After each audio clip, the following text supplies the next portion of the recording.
Welcome to UnForm Tips and Tricks for October 2025.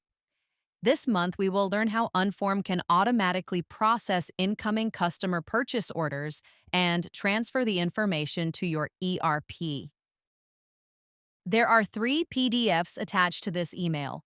To receive your customers' POs, customers will send their POs to inbound plus customer PO at your email domain. While all 3 POs have been sent, only 2 appear.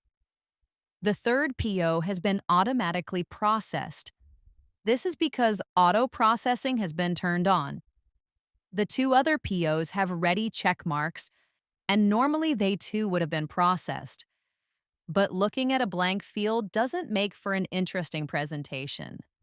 So I've turned off auto processing on these 2 POs so we can see the information we will be capturing. Let's look at one of the POs.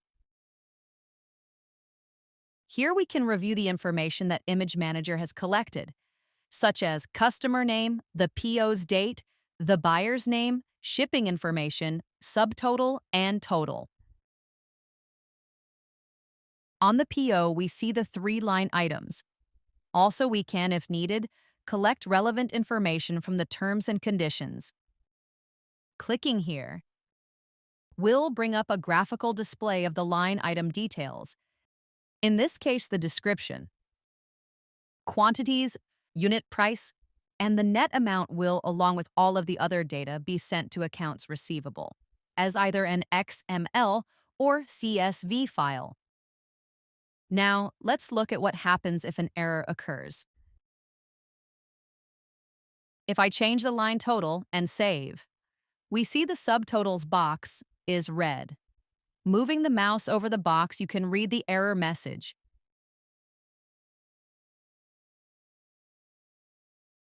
Looking back because of the error, the ready check mark is no longer displayed. In the real world, the only documents that would be here would be ones with an error. On the rare occasion of an error, you'll make the correction and save. Now select all documents and transfer.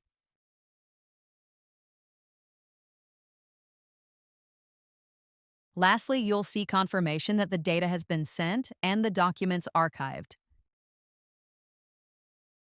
If you have any questions or suggestions for future tips and tricks, email Dan Schmitt at dans@synergetic-data.com. For UnForm Tips and Tricks, thank you. We'll see you next month.